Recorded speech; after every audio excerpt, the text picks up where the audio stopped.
families, creating a lifetime of memories. Sadly, some families are denied these important moments due to the sad practice of alienation.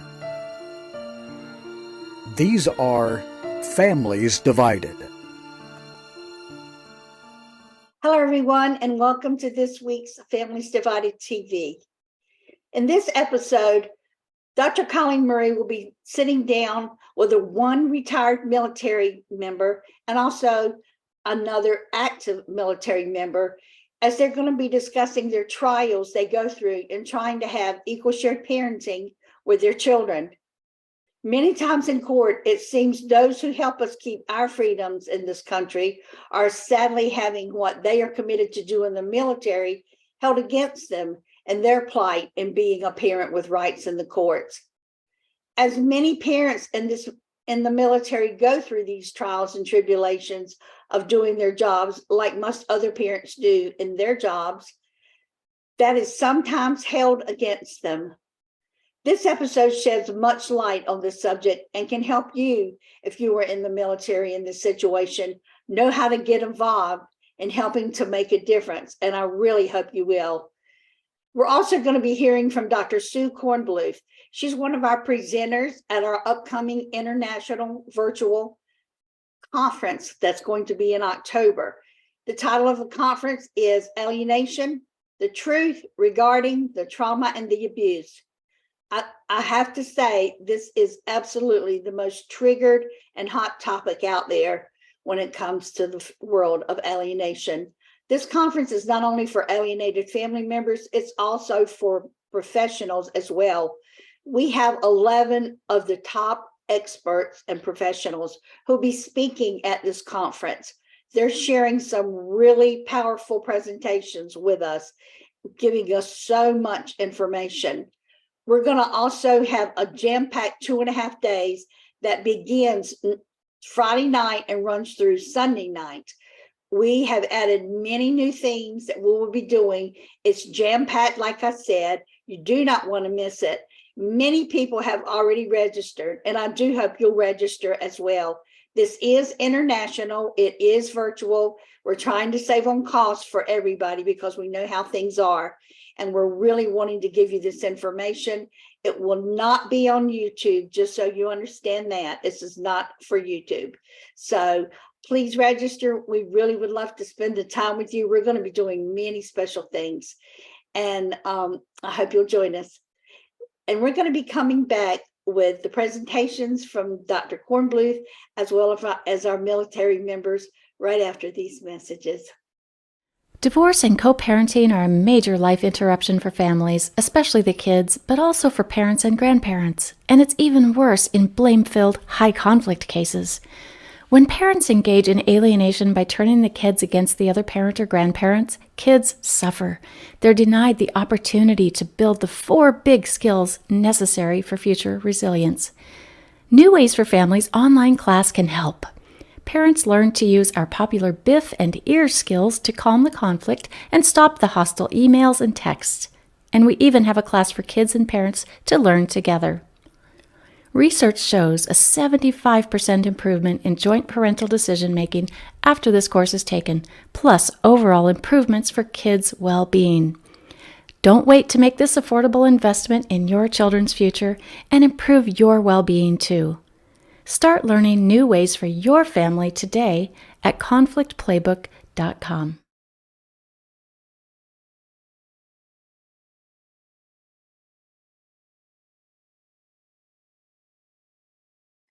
Hi, everyone. I'm Dr. Sue Kornbluth. Many of you know me as an expert in high conflict divorce and parental and grandparent alienation. It was an honor for me to present at the 2022 Family Access Conference, and I'm going to present again and be with you in 2023. This year, we are focusing on a topic that is so crucial to your healing and moving forward to reconnect with your children. We are going to talk about how to help you move through the trauma and the emotional abuse that is caused by alienation. I am specifically going to be with you to focus on identifying and learning how to release the trauma and abuse that has been caused by alienation. There's no doubt in my mind that you have been through a lot of trauma. The loss of not having your children in your life, but still knowing that they are alive and they are out there and you can't get to them, can feel awful at times. It may even feel that your soul is being sucked out of you. But I don't want you to feel that on a daily basis.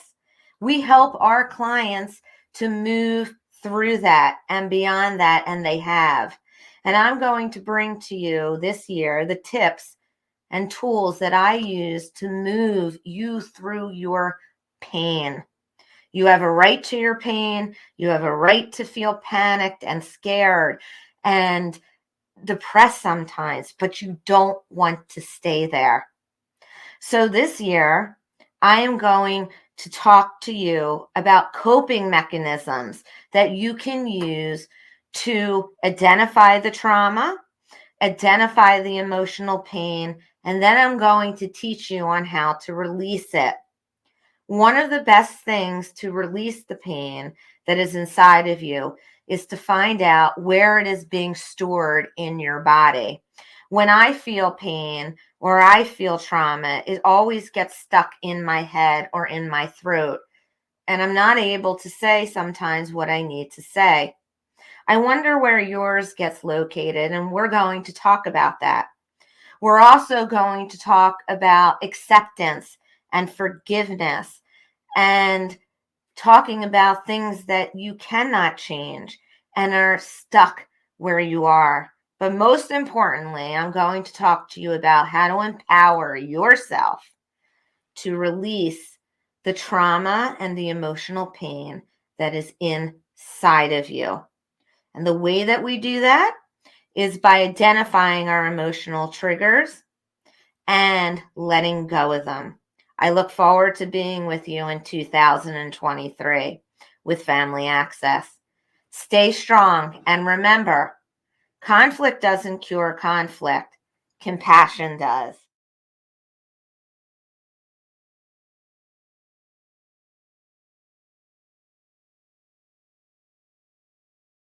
Hello and welcome to our panel segment for Families Divided. Today we're going to be talking with Claudia Ovalles and Dmitry Shvets about alienation in the underserved population of military personnel. Claudia is a Marine and a child advocate from Texas who works with legislators to bring about awareness to child custody interference. She's brought forward the bill, House Bill 969, and it relates to local regulation to enforce child and custody orders. If you want to find out more about Claudia and the things that she's doing in the legislation and resources, you can locate her on her own page on Family Access, Fighting for Children's Rights webpage. We also have with us Dmitry. He is currently serving on active duty in the Navy, and he has been actively serving in the Navy for the past 18 years. So welcome both of you to our panel today. I am very glad that you could join us. Thank you. Thank you for having us. So Claudia, let's start with you. Why don't you quickly share with us why you got involved with changing laws regarding child custody, and a little bit maybe about why it's military focused, why you're so military focused, and what are you currently working on? I got involved because I went through litigation, some really high conflict litigation a few years ago, and so did my active duty spouse. However, my case was a little bit more complex than his, and I just learned a lot through my experience. And then when I watched what he was going through being active duty, I realized how he was treated in the family court system, and I was actually there in court one day with him, and I was appalled just the way that his service was used against him. And it started with thanking him for his service, but then they just really allowed to tear into his job, what he does as a service member. And I just couldn't believe it. I was really appalled. And then as I started advocating, it became more of a coping mechanism. It was something that I could do as a distraction for myself. And I found it very meaningful that I could share my experience and help others. But when I started to reach out and meet other advocates around the US, I heard from a lot of veteran and service members, and what they shared was very similar to what my husband experienced. And it was just really shocking, because you would think that a service member who's looked at with honor, they wouldn't be treated this way. They did have, be a little bit more protective in their jobs and what they do. And that's how I ended up meeting Dmitry here. But I've met so many, so that's kind of why I kept going, because it was a lot bigger issue than what I first thought. So it sounds like initially you thought maybe it was just you, or maybe but then you kind of saw the same things or similar things happening in your husband's case. And it sounds like you had this epiphany that maybe it wasn't just you and just this one single case. And then as you became more and more involved, you realized that the story sounded similar over and over and over again. Right. And I've met moms, I've met dads, and you can, some of them are have been divorced and remarried, and they're married to a service member again. So they see it, and they've shared their stories, and they're very similar. Yeah. So how prevalent do you think it is in the military community? I think it's actually pretty huge, because the divorce rate is high in the military. They get deployed, and there are a lot of issues with them being, service member being away from home and things like that. So I just started connecting with more service members as I advocated, and they can be some of the best advocates, because they're the mentality of adapting and overcoming. A lot of them I've met at the Capitol legislating, and they've just became really good friends. I've never met Dmitry in person, but we stay in touch. And whenever I meet another veteran who has a question or something, I normally, refer them to Dmitry for some guidance, and vice versa. So that's how we work together. So Claudia, what are you currently working on? I focus on custody interference. It's a crime, or it's a felony mostly in every state. And what I've learned, that it's a crime that's not enforced enough, because oftentimes a parent that denies the other parent visitation, when you try to report this to family court, it's like a slap on the wrist, or it takes thousands of dollars to go back to court, and you already have this piece of paper. Well, criminally, it's a state jail felony. There are a few states where it's a misdemeanor. So what I help do is I help educate parents on learning about it, researching about it, and then applying it. So enforcing it. That way they're not, that parent that's just denied. And I truly believe that when your relationship is interfered, that's where these alienating behaviors, they just kind of grow from that. So I help parents with that. And I also help on child abductions, because some of these cases do lead to international child abductions, or, abductions to another state. And I've just been really active on it. I probably hear from a parent, once or twice a day. So it's been very meaningful, because like I said, it's a way that I cope based on my experience. Sure. So is this your full-time job? Is this a hobby? But how would you categorize this? This is probably more than a hobby. I put a lot of time into it, with the website and the Facebook page, and I'm constantly advocating or setting up meetings or workshops. So it's more of a, I guess, a hobby, but I've really dove into it when legislation, came about, because I had never legislated in my life until 2 years ago. And I just learned from that, and I had some really good guidance. And, I can talk to legislators, on my lunch break and have a quick meeting to support a bill, or, can I follow up with you, or, bring something to your attention. And so I help teach parents how to do that, because a lot of them don't know, that it takes us to share a problem for anything to change. And a lot of parents don't know what to do. I didn't know what to do. I didn't even know who my legislators were, honestly. And once I figured that out, I just advocated on it, how to find your reps, how to talk to your reps.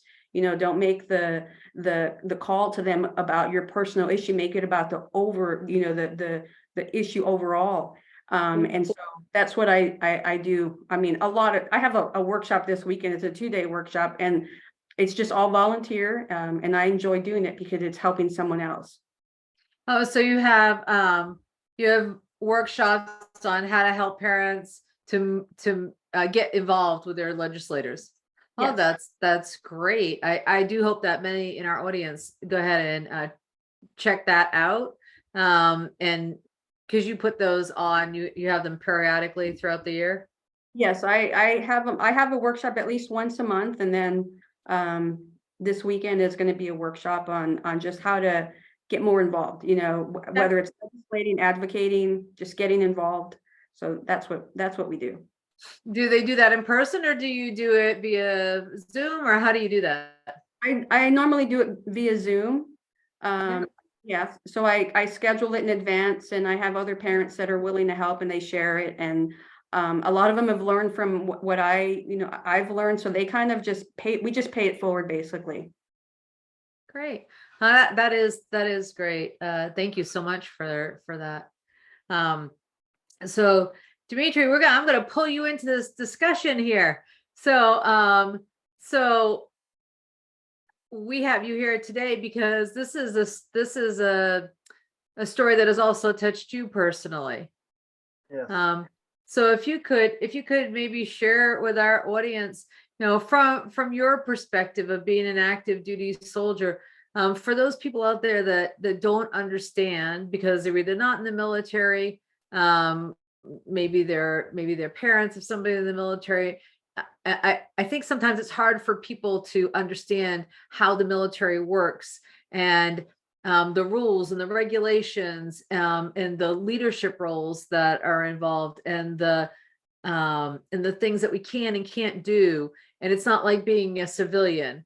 I remember when I was in the military, I used to say that, this is like community living, right? Because we all live in the same size house based on our rank, and we all get paid the same based on our rank, right? And our time in service. So, which is a really hard concept for people to get their mind wrapped around, all of the rules that we have to follow as service members. We're not free to do everything that every other American citizen is free to do. But that's okay, because that's the commitment we've made to our country, right? Is to defend other people's freedom through our service. So if you could kind of share with our audience so they can have a better understanding of, it's not just like I live in the same town with you, and kind of some of the uniqueness of being a military service member in these situations. Yeah.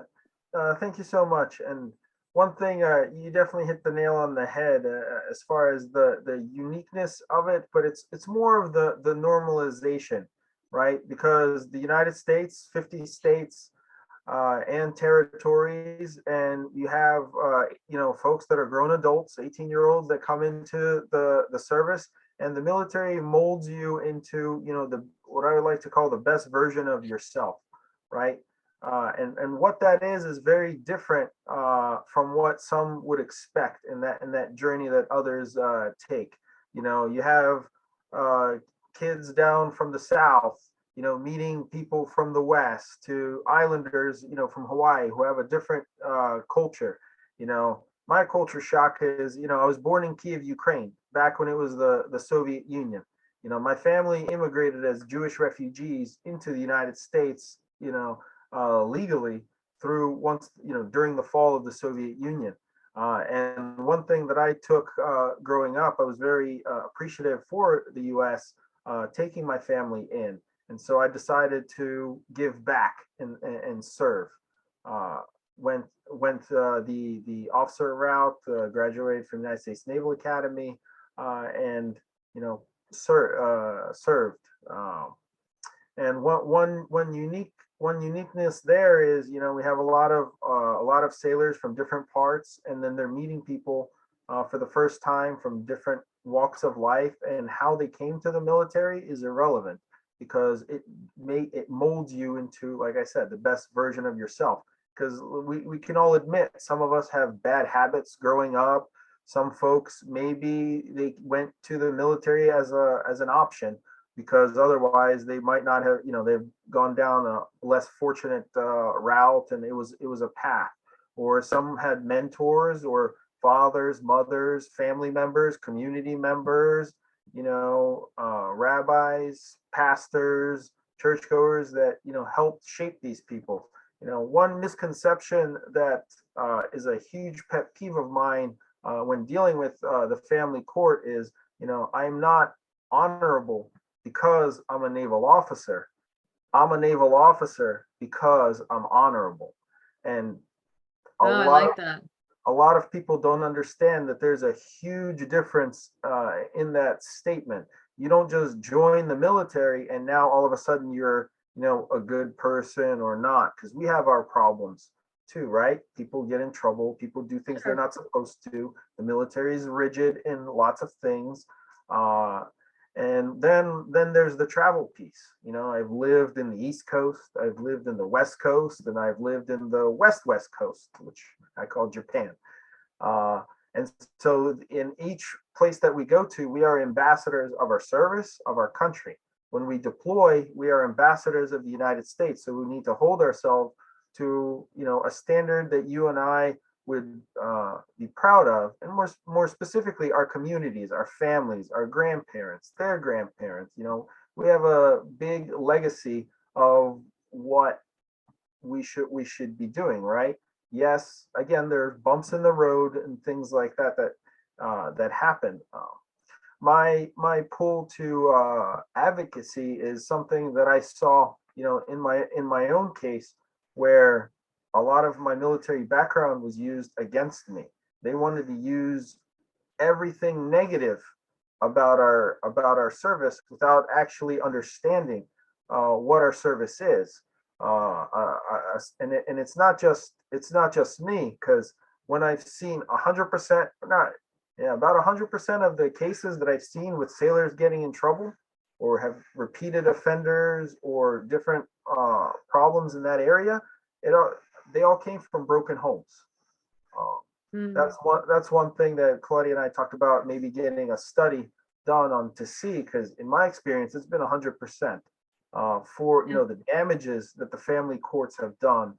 My name and reputation was tarnished under the silver bullet tactic, where they just make a false allegation, which it's harmful to any civilian. But those of us in the military, if an inkling of the false allegation was true, we would no longer be in the military, because we have different standards under the UCMJ. Adultery is a crime in the U.S. It's not a crime. It's not a crime that you're going to go to jail for. However, in the military, it is punishable. You could lose pay, you could lose rank, you can be thrown in jail. I mean, I'm simplifying a complex issue in this. Sure. But it's definitely something that's different. The other pet peeve is, I was born in Kiev, Ukraine, a Jewish refugee coming to the U.S. One thing that opposing counsel used against me in court was calling me Russian, which I'm pretty sure the whole world knows that Ukrainians and Russians, that's about as close to the N-word as you can get. And it's been that way, not overnight. It's been that way for years. And I've had one judge who actually took that into consideration and understood that. So there are good judges out there as well. My other experiences where it's been ignored and used against us to stir us up or to show how, well, they're mad, or, all of us, we're all humans. We're all capable Right. of being mad. And that doesn't justify using someone's service or their anger against them, right? Without looking into, well, why would they be mad about this? Our service that forces us to go on. I mean, it doesn't force, right? It's 100% volunteer force. 100% Right. of everyone in the military today is volunteer. So we all took that oath freely, without any mental reservation or purpose of evasion, right? Right. That's what we all did, and then having that tarnished and used against, saying, one of the things in my case, saying that, well, I don't take feedback well. It's like, that was one of the parental evaluation things, that was like, you don't take feedback well, without looking into, well, why is the military call that a positive?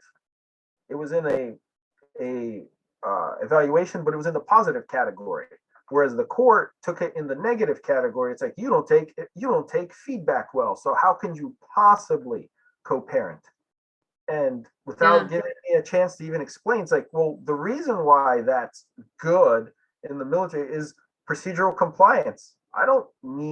We're not going to do things not on the by the book, because that's how people die, that's how equipment gets broken. Of course it's a positive. You have a good sense, the evaluation piece was, you have a good sense of procedural compliance, formality, level of knowledge, going down that path. Sure. Whereas the counter side, where they just want to spin narratives, and the biggest frustration that a lot of service members, especially the junior service members, get wrong, is that they don't ask for help from their chain of command. So it sounds like what you're saying is that a lot of people, not everybody, but a lot of people join the military because they have a heart for the idealisms of the United States, and they really want to give back to the country that has offered them so many opportunities, or has so many opportunities for him, and then for that same entity to then come harshly against you for sacrificing your time and your, like I talked about, we all lived in the same houses. If we have the same rank, it's all the same square footage, right? For sacrificing your freedoms to ensure that other people's freedoms are intact, for sacrificing your family time to make sure that the average person has their family time in a free country, where they're free to have barbecues in the backyard in the middle of the night if they want, right? Nobody's going to get killed about it, and to just really embrace the freedoms and the sacrifices that our airmen and Marines and soldiers and Navy personnel make, then to have that turned against them. It sounds like that it's so hurtful and so painful to not have that respect, and instead say, well, you're gone too much. Well, yeah. That's what we were doing. Yeah, that's what we were doing. That's what we were trying to defend the country, trying to make sure you're all safe. Like, then don't make it hard for me now. It sounds like you're kind of saying that, and that also, as the military raises you up, they raise you up to know your left and right boundaries, and know your rules of engagement at all times, and stick to those. Not that there's not any free thinking, but very little of that actually happens, because free thinking outside of a lawful order could get other people killed. Like, there's a reason why we don't all like stand in front of each other while we're firing our weapons, right? Because that'll get us killed. So we have to like stand off to the side of each other, right? And if somebody's like, well, I don't want to stand off to the side, I want to stand in front of them, well, that's not going to work, right? Or if somebody doesn't turn the switches at the right time, or at this time hack they have to do this, or this time hack they have to do that, we could be floating around in the middle of the sea and not have any idea where we are. Right. So there's a reason why we have rules and regulations, and we have stringent timelines and stringent hacks on what we need to do next and how we need to do it. And you're saying that, so I learn all those things so I can, again, continue to represent this country in such a way that is honorable. And yet then because I'm really good at following rules and regulations, now I'm inflexible and I'm not teachable and I'm not co-parentable. Right. When all of that's not true, because when I'm in the military, I seem to get along with people. It sounds like that's kind of what you've said so far. The biggest thing I'll hit that you hit the nail on the head is lawful orders. I had an argument with the court on what is well, we gave an order. An order is an order. It's like, no, absolutely not. We are, and we empower our junior folks you can't abide by unlawful orders, right? The order has to be lawful. And in the scheme, right, then you got to go through, our country. You have the legislator that makes the laws, right? So here's the law. Like, I can read the law. It's written in English. English is my fourth language, but I can read it pretty well. And here's the law right here. Judge or lawyers or whoever. It's like, here's the law. Here it is. Yeah. So I guess that would go back to what Claudia is doing. Like with her legislation, like the law is the law. If you have a court order, that's a law of sorts for your family that the judge has made. And if it's not being enforced by the local police, then they're not adhering to a lawful order, right? It sounds like that's what you're saying.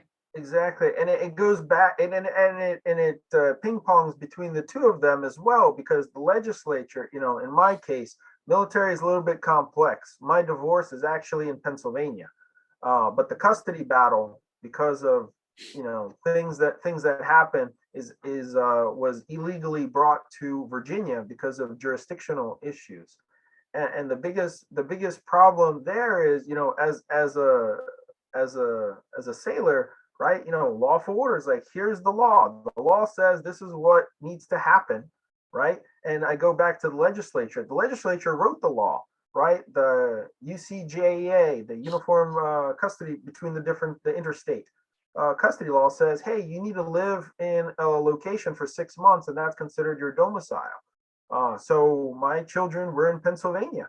That is domicile for custody. That's where everything should be. My ex-wife unilaterally deciding to move the kids to Virginia, that's illegal. They also had lawful orders from the Navy to be in Pennsylvania, my duty station. Then when I got PCS orders, my next orders, right, to go to Rhode Island, that's a lawful order from the military side. It's like, sure, hey, this is where the kids need to be.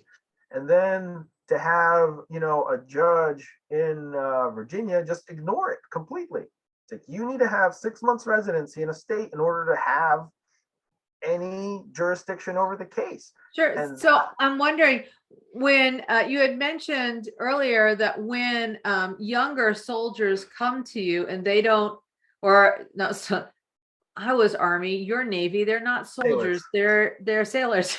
Sorry about that. When younger soldiers come to you, helping them through these challenges, and I would imagine it's, it's even more challenging. I would think, I could be wrong. Of course, every branch of service gets deployed, but you guys go out for what, 6 months at a time sometimes, and then come back? And COVID deployment, one ship almost went out a year. Wow. And so you can't get anything. It's not like you can be like, hey, I can be there next week for a court case, right? I mean, like, and that's the part where, the advocacy piece comes in, because even in my case, I was on a mission. I was deployed on one instance, and the judge and the lawyers, they got together and they had a court hearing without me. in direct violation of SCARA, or the Service Member Civil Relief Act. That's one thing that Claudia and I talked about as well, is it was absolutely crazy. I gave the court, here are my orders, my deployment orders, here we go, I'm going to be gone. And they just don't care and violate SCARA. That goes back to the legislators. Like, hey, legislator, why do you exist if they're not going to enforce these laws? So Why do you violate the law, the federal laws, right? Because now we're differentiating. We can't say, family court is state level. There are federal laws that are above them as well, that all the courts follow. So there's a huge disparity there, and that's one thing I feel some advocates mistake and get wrong, that they say, well, the courts are all corrupt. It's like, that's not entirely true. The circuit court, the higher level in divorce, I've had nothing but fair experience with them, because it's a different court and it's a different level. Whereas family courts, where this is where Claudia and I work a lot with the interference. The parental interference is held at, it's a crime. But why, when it gets funneled back into the family court thing, they just want to ignore it. They don't care. It's not strict, right? When you go to the divorce courts and specifically in Pennsylvania, where they're strict, say, hey, A to B to C to D. Us military members, we understand that completely. It's like, oh, okay, so first I do this, then I do this, then I do this, and here we go. Whereas you come to the family court, and when you deal with custody interference, you're like, hey, here's my court order, here's my interference of said court order, here's my police report. Sometimes they don't even give you a report. Sometimes they do, sometimes they won't. Sometimes you have to force them. Say, all right, but then when you get to that point, it's like, here you go, here's my police report.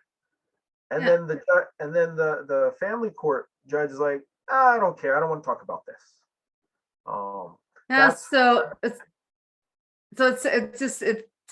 It sounds like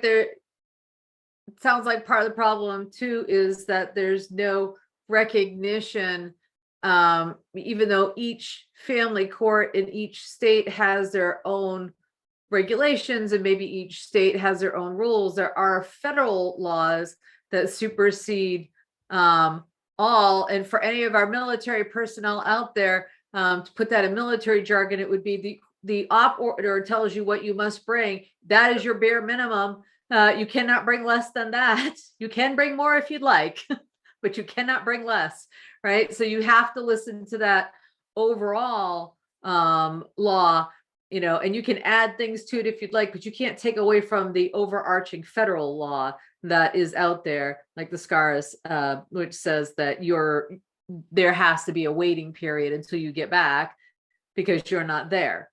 Claudia, I just want to shift over to you for a second here. When you are dealing with soldiers and sailors and airmen and Marines, and what has been your experience for like the impact this has had on their careers, if at all, maybe? Well, most times their service will be used against them, and it's in different forms. It could be because they're deployed, so they could be, labeled as an absent parent. Well, that's not fair to them because they're sacrificing, for this deployment, but yet that's how they'll be labeled. Or depending on what their job duty is, like for instance, my spouse was an MTI, so like a drill instructor. So right. When he went through this, they said, oh, you like to yell, you enjoy yelling, so they'll use their job duties against them to make them look bad, but that's their job duty, or it could be other things. You work long hours, like Dmitry mentioned. Well, I mean, if that's what's required of you, that's what's required of you. But in turn, it'll be used in a way to basically degrade you. And it's really hurtful because a lot of veterans, they have difficulty enough transitioning from the military to civilian life and adjusting to, how everything is out in the civilian world. But, when they're going through these custody cases, a lot of this can some of them may already have combat related PTSD, and then going through, family court and any issues of alienation or are being denied their child, that kind of just triggers or adds on triggers to that. We know that there's a veteran suicide rate is high, and that's part of the study that we're looking into. And there's also the veteran homelessness issue. But we believe that ties in together, that this is all impacted by their experiences. Again, we know that the divorce rate is high in the military. So to look into this, we're pursuing a study to kind of dive a little bit more into the impact, because there's so many service members that you hear these really sad stories. Some of them will want to just reach out to you. Dmitry and I know one, and we check on him from time to time. Some of them really struggle, with what they're going through. It's very overwhelming. But many of them have children and they miss their kids. And when I was in the service, the camaraderie, that was our thing, helping each other out, being there for each other. We're each other's family. And then when I started advocating, it was like that whole thing started again. It was like, you want to help everybody you can, especially when they're going through something that you've experienced, and you want to give them that shortcut. You want to, give them that helping hand so they don't have to go through down these experiences and get, triggered. So my husband, for instance, he's not one that would ask for help. When you're in the service, they're very concerned about going and talking to a counselor, because they have these clearances, and they're just really scared that that's going to come back and hurt their career. So they don't say anything. They just deal with it. And, it's really difficult, because, they go through this, and they sacrifice so much, and then just to be treated, this way. It's just not right. And I think there has to be a little bit more spotlight on this, because the whole support your troops promise that still needs to be, supported. That's really, that's out there. We hear about it all the time, but a lot of people don't know that this is actually occurring. Sure. One thing I'll jump in there though, from the Navy side, we've taken a lot of steps to combat a lot of that.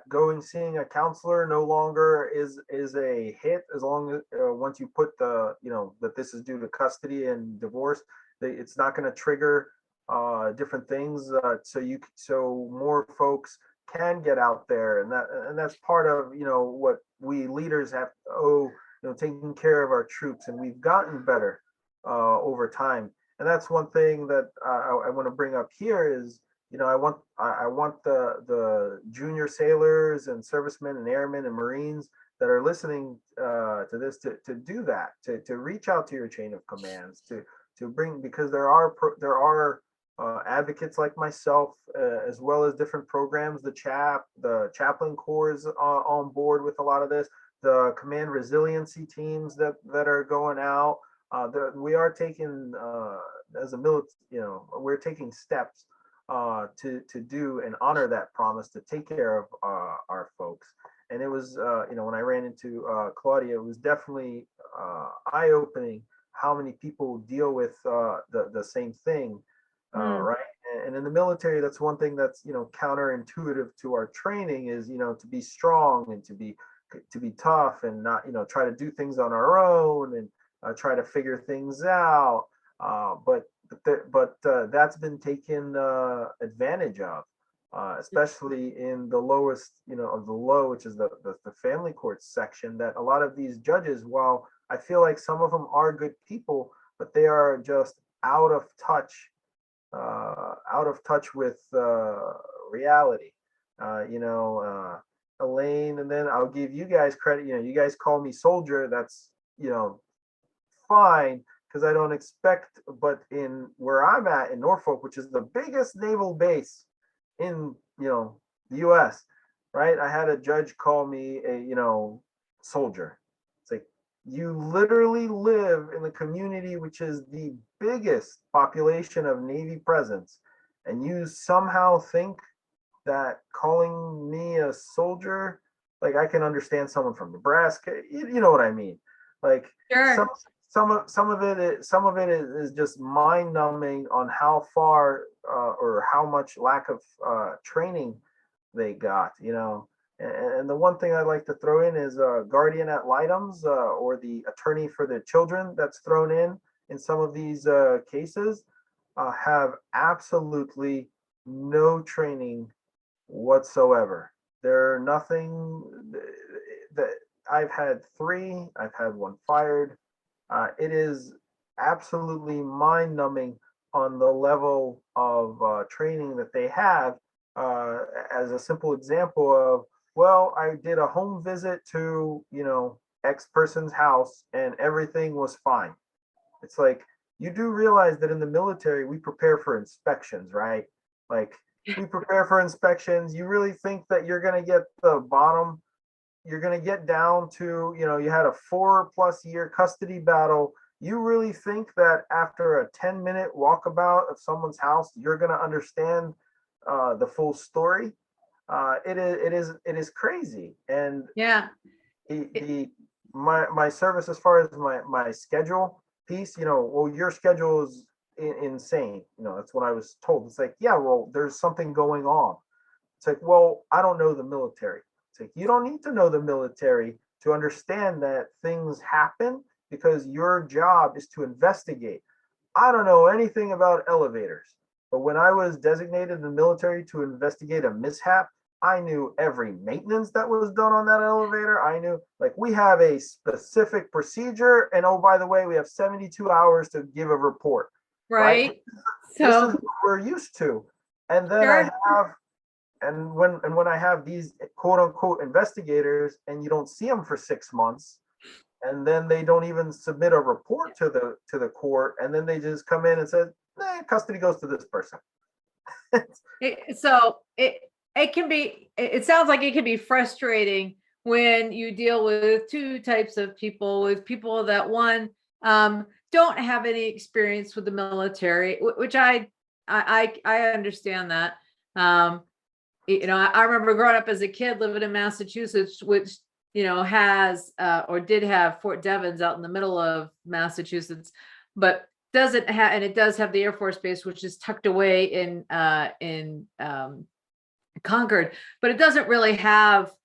There's not a big military presence. It's not like going to Fort Bragg or Fort Benning or or anything like this, or any of the big Navy bases, right? It's not like that at all. I always would tell people, I knew we had a military because I would see them in parades. I just wasn't sure where we kept them, right? Because we just didn't see them. And so it sounds like it can be frustrating when you grow up in the military. Because I think that's where everybody grows up when they go to the military, is that they may come there at different ages, but they actually grow up in the military. And you're so used to the rules and the regulations and the predictability of what's going to happen next, and the outlining of how we do it next. Like, this is how we're all going to do it. This is how we all pack a bag. This is how we all put on our uniform. This is how we all start our day, right? However that may be, right? And so when you deal with somebody that has zero understanding of how the military works and the sacrifice that it truly is, and the warrior heart of each airman and Marine and soldier and sailor that is dedicated to a belief system, to the essence of what it means to be an American, what it means to love this country. And it just, to have that ripped apart for somebody, right? Because they're in the presence of somebody that doesn't understand, and then also doesn't have the same passion for sticking to rules and regulations, right? So and follow through and follow up. I understand that can be really, really frustrating, and I'm sure I know that the transition from a very structured environment to a very unstructured environment can be very difficult under the best of circumstances for people that serve in the service. But if you have on top of that some of these other things that are happening, plus you're dealing with any post-traumatic stress that you may have occurred, and now you also have these triggers that are happening to you, because when you're in the service, you have some idea of a semblance of control over your environment because you know how to do things. And when you feel helpless as a soldier or a Marine or an airman or a sailor, when you suddenly are in an environment where you feel helpless, where you can't defend yourself, where nobody's hearing you speak, where it doesn't seem like there's any camaraderie, like people don't want to come together and join in one collective idea of let's make this the best we can for the children, for the families. And it doesn't feel that way. When we feel like all of that is falling out from underneath us, that's where we get into this. It sounds like that's where we get into this. This anxiety starts rising up because things suddenly feel like they're just falling apart around you. And oh, by the way, you're not seeing your kids, right? The biggest thing, the biggest word that I'll touch on there is predictability, right? Yeah. If you get into a firefight, we expect this amount of casualties based on, acceptable level of risk and war and different things. Like this is what we expect. Like this is what it's going to be. Whereas in family court, the different testimony from both civilians and military, it's a crapshoot. Throw bones against the wall and see what happens. There's variables that shouldn't exist. I was in one courtroom. Court watching is what we do. How we support each other in the different advocacy groups. And there was just one trigger for one judge that, she did this thing. The mom did this thing. It was failed to write the ex-husband in the school's pickup line. And that was it. Took custody from her, just threw the whole case. That one thing was just a trigger. There was no standardization. There was no predictability. Good, bad, or indifferent. That's one thing that scares service members.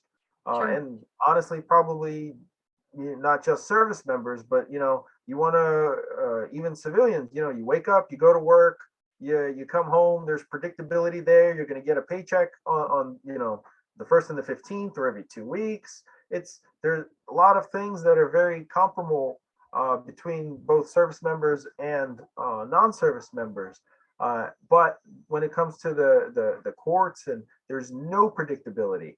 I don't know. And then when you get into the lawyers that muck up things as far as, oh, well, this judge, likes females, this judge likes males, and then, oh, we're going to tailor our evidence to this, and we're going to show Sure. that. Sure. As opposed to, hey, we were both mom, dad before the divorce. We're both mom, dad after the divorce, right? Why wouldn't 50-50 think of the child? Sure. Why wouldn't 50-50 work out? I'm not a bad person. And then you get, and then you walk in there and it's the wild, wild west. I'm sure it does feel that way. So we're just about out of time. So Claudia, what's the one thing you want to leave our audience with? I would like to leave the audience with that they need to be aware that this happens. This happens a lot, and we're hoping to change that. After my legislation here in Texas, I've told quite a few people that I'm gonna take this to a federal level. We need to bring more awareness to this.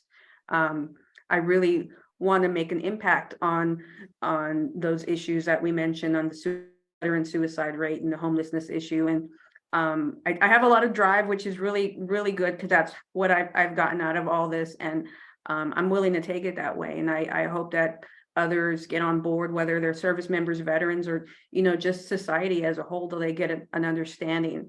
I really think we can change things around if we bring more awareness to this, and help each other out. Sure. And same question, Dmitry. What's the last thing? What's kind of a wrap up idea that you want to leave the audience with? For service members, to seek out your chain of command, that there is hope, there's help, not to be afraid to ask for help. That's where leadership comes in. For non-service members, just to be aware of the issues, of what this has impact for both. This is not just a service member only issue. Both the civilian fathers, mothers, grandparents' rights is a lot of times missed in a lot of that they're missing, and to back each other up, and hope to continue the advocacy and bring awareness to the issue and support. Well, just thank you guys so much for all that you do. Thank you for joining us today and for sharing with us your experiences, and for literally working on the front lines as warriors for our nation and for the families of our nation. So thank you. And to our audience, thank you for joining us. And we look forward to seeing you next time on Families Divided.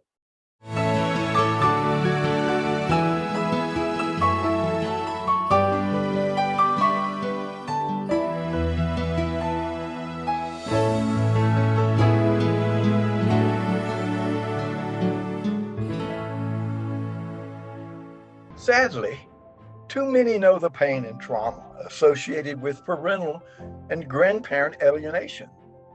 Family Access, Fighting for Children's Rights, will present an important international virtual conference on October the 13th through the 15th, 2023.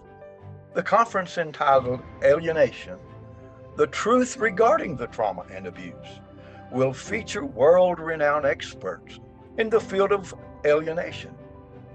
You'll join the conference event coordinator Elaine Cobb and moderator Megan Hunter as they introduce you to keynote speaker Dr. Edward Kruk.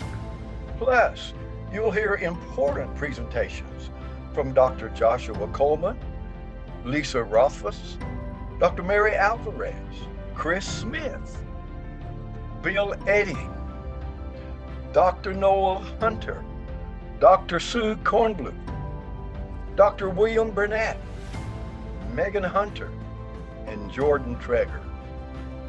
Join the many attendees already securing their spot for the conference entitled Alienation, The Truth Regarding the Trauma and Abuse. For information, visit familyaccess.info for all the details.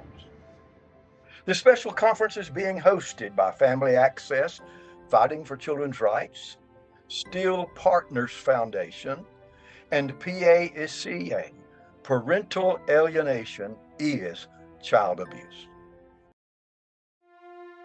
On our next episode of Families Divided TV, Randy Fine will share her thoughts on whether narcissistic parents love their children.